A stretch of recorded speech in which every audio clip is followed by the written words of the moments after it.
ആ കേസിൻ്റെ അകത്ത് ഇനിയും അകത്താകേണ്ടവരുണ്ട്. 2 ജില്ലകളിലെ പാർട്ടി ക്രിമിനലുകളാണ് കേസ് നടത്തിയത് എന്ന് പറയുമ്പോൾ 2 ജില്ലകളിലെ പാർട്ടി ക്രിമിനലുകളെ യോജിപ്പിക്കണമെങ്കിൽ സംസ്ഥാന നേതൃത്വത്തിന്റെ അറിവും സമ്മതവും മുൻകൈയുമില്ല എങ്കിൽ അങ്ങനെ ഒരു കൊലപാതകം നടക്കില്ല. ചന്ദ്രശേഖരന് നേരത്തെ ഒരു വെല്ലുവിളിയുണ്ട്, അദ്ദേഹത്തിന്റെ ജീവന് വെല്ലുവിളി നേരത്തെ ഉണ്ടായിട്ടുണ്ട്. അത് നമ്മുടെ അവിടെ ഒരു കാലത്ത് തീപ്പൊരിയായിരുന്നു ചന്ദ്രശേഖരൻ. CPM-ന്റെ അഗ്നിയാണ് അവിടെ ആ പ്രദേശത്ത്. പക്ഷേ നേതൃത്വവുമായുള്ള അഭിപ്രായ വ്യത്യാസത്തിൽ അകന്നപ്പോൾ ചന്ദ്രശേഖരനെ ഇല്ലായ്മ ചെയ്യാൻ നടത്തിയ ഗൂഢാലോചന കോടതി അതുപോലെ വിലയിരുത്തി എന്നതിൽ വളരെയേറെ സംതൃപ്തിയുണ്ട്. ഇപ്പോൾ 2 പേർക്കും കൂടെ ശിക്ഷ കൊടുത്തിരിക്കുന്നു.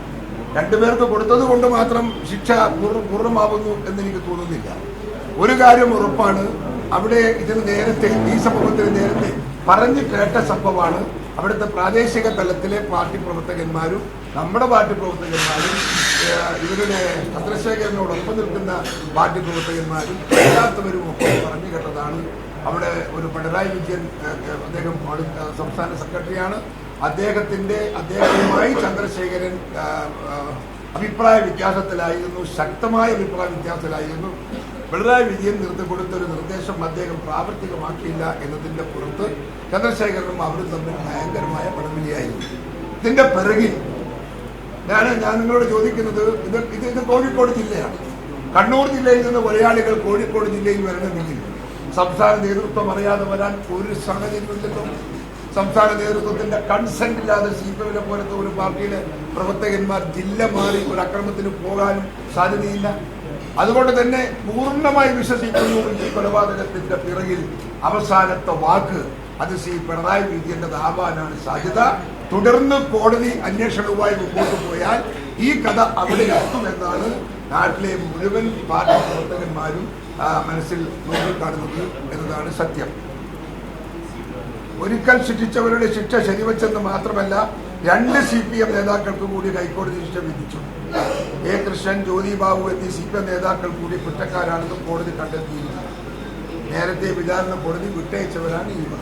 പുതുതായി അവർക്ക് അനുകൂലമായ വിധി വാങ്ങാനാണ് പോയത്. പക്ഷെ കിട്ടിയത് അവർക്ക് ശിക്ഷയാണ്. ശിക്ഷ കൂടുതൽ കിട്ടിയെന്നുള്ളതാണ് യാഥാർത്ഥ്യം. TP ചന്ദ്രശേഖരനെ വെള്ളം പുതപ്പിച്ച് കിടത്തുമെന്നും ചന്ദ്രശേഖരന്റെ തലച്ചോറ് തെങ്ങിൻ പൂക്കല പോലെ റോഡിൽ ചെതറി വീഴുമെന്നും പ്രസംഗിച്ച ആളാണ് കൃഷ്ണൻ. അതൊക്കെ നേരത്തെ വന്നതാണ്, ചർച്ച ചെയ്ത വിഷയങ്ങളാണ് ഇതൊക്കെ. ജ്യോതി ബാബു കൊലയാളികളുമായി തുടർച്ചയായി ബന്ധപ്പെട്ടതിന്റെ തെളിവുകളാണ് ഹൈക്കോടതി പുറത്തു കൊണ്ടുവന്നത്. CPM കോഴിക്കോട് ജില്ലാ സെക്രട്ടറി C. മോഹനെ വിട്ടയച്ചതാണ് വിധിയിലെ ഒരു പ്രധാനപ്പെട്ട ന്യൂനത. ഇതിനെതിരെ അപ്പീൽ പോകുമെന്ന് KK രമ MLA തന്നെ വ്യക്തമാക്കിയിട്ടുണ്ട്.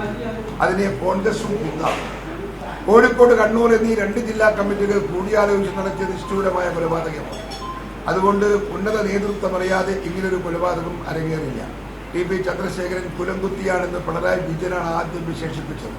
കൊലയ്ക്ക് ശേഷവും കുലംകുത്തി തന്നെ എന്ന് പിണറായി ആദ്യത്തിൽ തുറപ്പിക്കുകയും ചെയ്തു. കൊലയ്ക്ക് ശേഷം പത്രക്കാർ ചോദിച്ചപ്പോൾ പറഞ്ഞു, എന്നാൽ കൊല്ലപ്പെട്ടതിന് ശേഷമെങ്കിലും അതിനകത്തൊരു അയവ് വരുത്താൻ പിണറായി വിജയൻ തയ്യാറായില്ല.